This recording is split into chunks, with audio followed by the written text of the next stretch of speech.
le pipeline.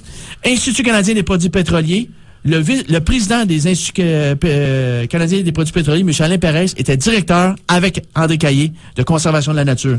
Eux autres, et le porte-parole de l'Institut canadien des produits pétroliers, c'est Carole Montreuil, qui avait eu une bombe à sa maison. Te rappelles-tu, à son auto, là, une tentative d'attentat. Ils ont donné 1 000 $ en 2002, 2003, 2004.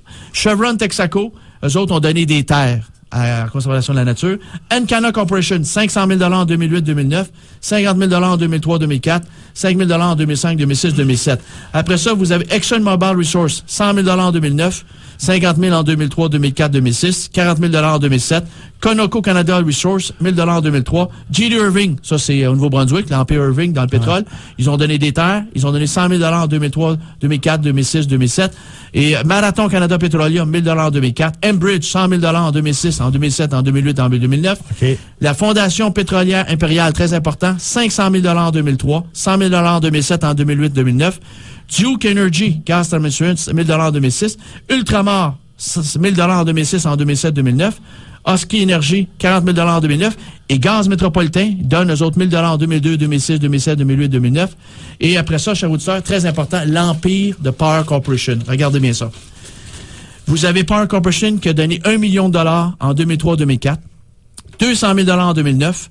Paul Desmarais-Père a donné 500 000 $ en 2004. Paul Desmarais-Fils a donné 700 000 $ en 2009, 500 000 $ en 2007, 100 000 $ en 2005, 2006, 2008.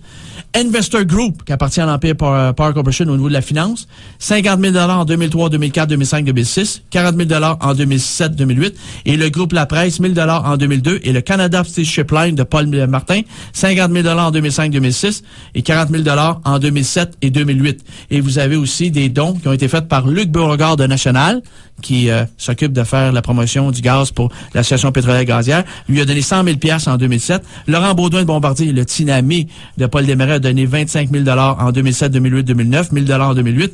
Pierre Boivin, qui est directeur de l'APGQ, directeur de l'Association pétrolière gazière du Québec et de Kester.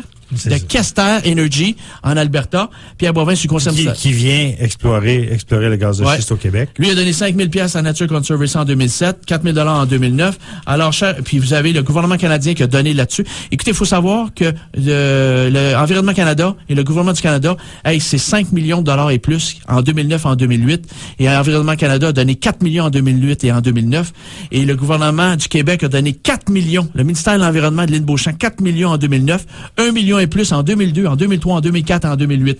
Et vous avez le ministère des Ressources naturelles de la Faune a donné 400 000 en 2009.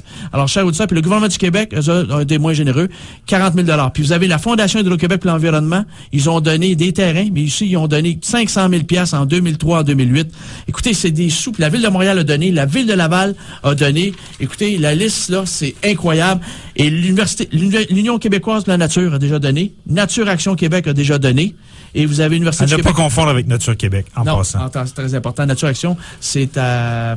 Je pense, c'est pas à Saint-Bruno, eux autres. Nature Action Québec. Je sais pas, c'est pas Nature Québec, effectivement. Alors, chers auditeurs, ça se lit comme un roman. Et voilà, c'est ce que j'avais ça se lit comme un roman d'espionnage. Oui, c'est John Grisham, ça, là. C'est incroyable. Donc, vous allez... C'est incroyable. Écoutez...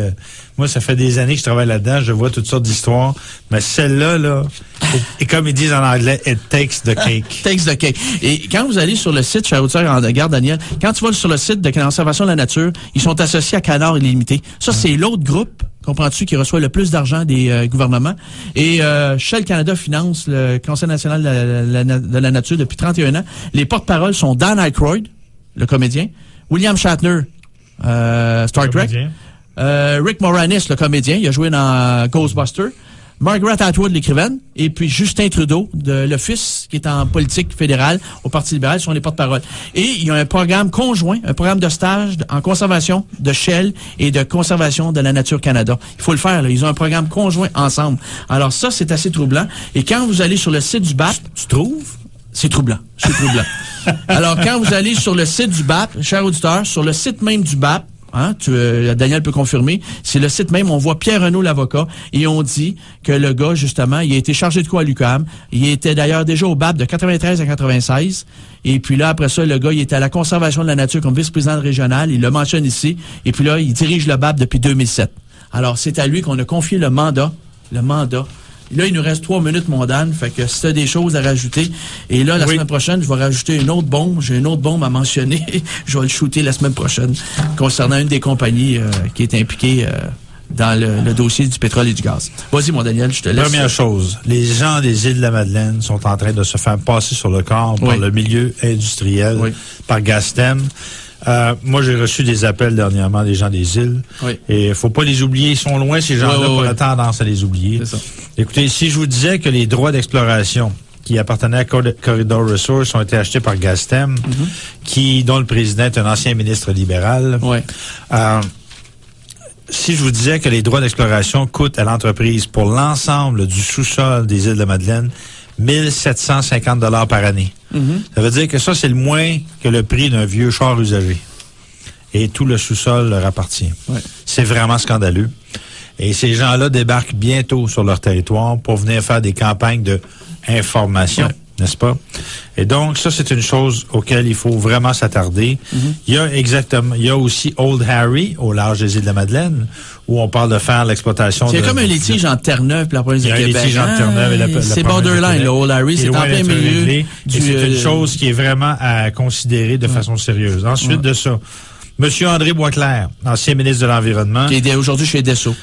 Qui est aujourd'hui chez Desso et qui est porte-parole de l'Expo Énergie au Congrès mondial de l'énergie. En ce moment, on parle des congrès. Qui dit, lui, il y a une entière confiance au Bureau d'audience publique en environnement, alors que tout le monde dit que le BAP n'a pas de crédibilité. Le problème, c'est que c'est M. Boisclair qui n'a pas de crédibilité. Comme ancien ministre de l'Environnement, c'est le monsieur qui, à l'encontre des recommandations du BAP sur le Suroît, a voulu aller de l'avant quand même sur le projet du Suroît. C'est le monsieur qui disait que l'environnement, pour lui, n'était pas important au moment où il était rendu chef du Parti québécois. 1 minute, mon Dan. Et je voudrais finir avec le Congrès mondial de l'énergie. Présentement, il y a des multinationales du pétrole, du gaz, de l'uranium et aussi des énergies renouvelables qui sont là. Mais la réalité, c'est que le haut du pavé appartient au moins à 80% aux énergies fossiles. C'est ça. Ça fait au-dessus de 60 ans que le Congrès mondial de l'énergie existe et la démonstration est très claire.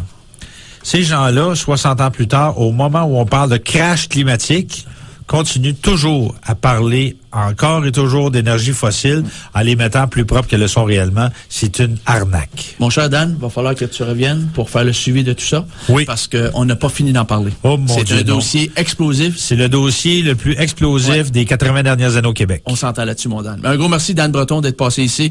Et, cher auditeur, qu'est-ce qu'on peut trouver dans les documentaires à la télévision ce soir? Grand reportage, épisode numéro 3 de la grande télévision sur Pierre-Éliott Trudeau. Tu sais, c'est passionnant. RDI à 20h. Jeudi, grand reportage, les fameuses attaques à l'anthrax depuis le scandale du 9 septembre 2001 à RDI à 20h. C'est en reprise le dimanche.